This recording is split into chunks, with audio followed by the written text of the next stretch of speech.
Let's talk about Saint Maud. It'll definitely go down as the feel-good film of the year. Let's get into the video.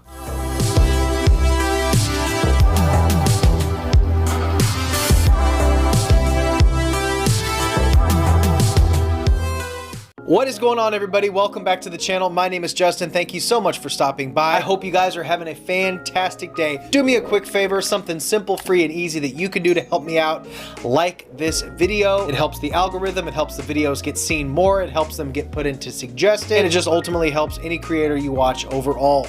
Now that we have that out of the way, let's talk about Saint Maud. He's everywhere. Maud is looking out for me, you see. To save my soul, if I understand correctly. Saint Maud was written and directed by Rose Glass, starring Morfydd Clark as Maud and Jennifer Ellie as Amanda. Saint Maud was absolutely my #1, hands down, most anticipated movie of 2020. Actually listed as a 2019 movie, but I first caught wind of it in 2020 after an amazing trailer. The trailer for Saint Maud was really intriguing. Seemed to be vague enough to not tell you too much, but definitely showed some scenes where you're like, what is this? I have to see this. It's an A24 film, so take that with a grain of salt, whether you're a big fan of A24 or not. For better or worse, it is very much an A24 style release. It tells the story of Maud, a caregiver, kind of an end of days caregiver for Amanda, who has stage 4 terminal cancer, and she's living her final days kind of secluded in this big house. She was a very successful dancer and actress. She's just really honestly doing the best she can, knowing that she doesn't have much time left. She chain smokes, she drinks, she has people over for sexual activities.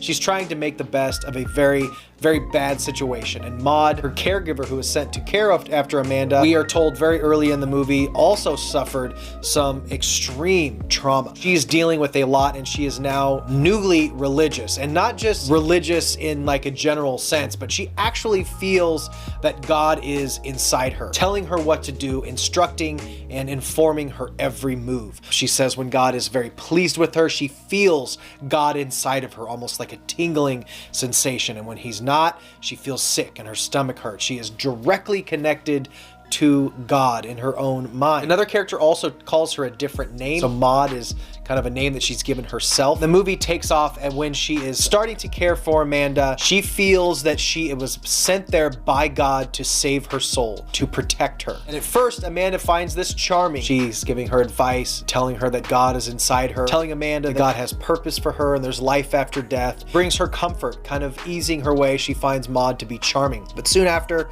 Maud starts to take it a little bit too far and really tries to control her life and truly feels like she is Amanda's savior, the only way that she will end up being able to go to heaven. Now, this movie has a lot of themes. I'm sure there's some people will say that it targets religion in a negative way, kind of disparaging religion or misusing religion. I fall in the camp that kind of says it's more of a tale about unchecked mental illness, unchecked trauma that Maud has gone through in her life has obviously sent her on a journey of kind of delusion, thinking that God is speaking directly to her. But what's interesting about this movie, which is absolutely beautifully shot, by the way, the cinematography is gorgeous, the acting is incredible. But what's interesting about this movie is that it gives you a few little hints, enough benefit of the doubt that maybe there is something more to Maud. I'm not going to give any spoilers, but there's a couple things that make you kind of think to yourself, wow, is this a delusion, or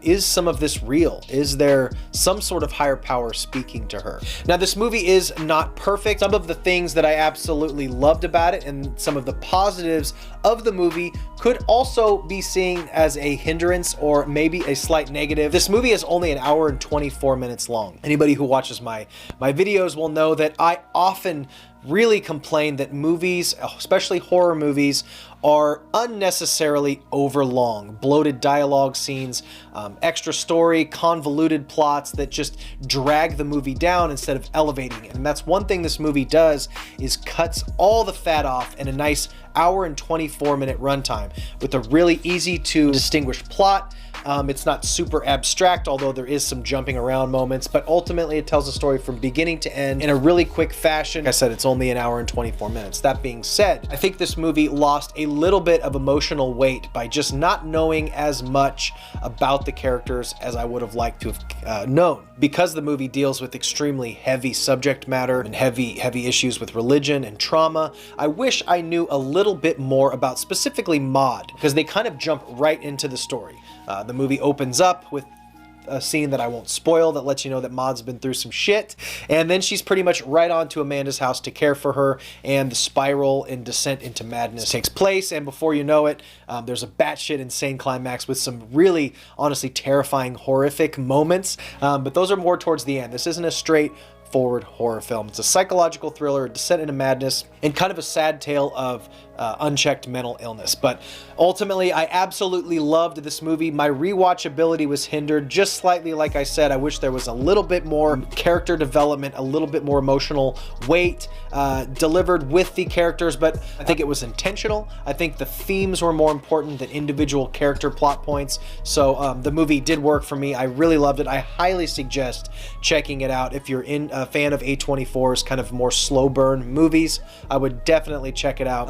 I'm still thinking about the ending. I've watched the movie twice, actually. I'm still thinking about that ending. But if you're a fan of those slow burn type of A24 movies, you know, the Ari Aster stuff, movies like The Witch, The Lighthouse, those type of films, I think you will really enjoy this movie. If you liked Saint Maud, I'd like to suggest to you some movies that you would like to check out. The trailer kind of tells you at the beginning that you think it's going to be kind of a cult movie or a cult thriller or body horror, and it's really just kind of a descent into madness, losing your mind. So I'm going to point you guys to my video, my top 10 descent into madness films. I think any of these films would absolutely pair well with Saint Maud. So if you like Saint Maud, check out my video, top 10 descent into madness films, and I think you will really dig those movies. Movies like Misery or even Jacob's Ladder, those type of descent into madness films really pair well with this. The Lodge, The Shining, but I cover those and more in my top 10 descent into madness films. Guys, that is my review for Saint Maud. I hope you enjoyed it. I hope this helped you make the decision to pull the trigger on Saint Maud. I really enjoyed it. I would suggest that you watch it for sure. That is all I got, guys. Stay weird, and until next time, bye. I love movies. Gosh, I love movies. I love watching them, and I love making them.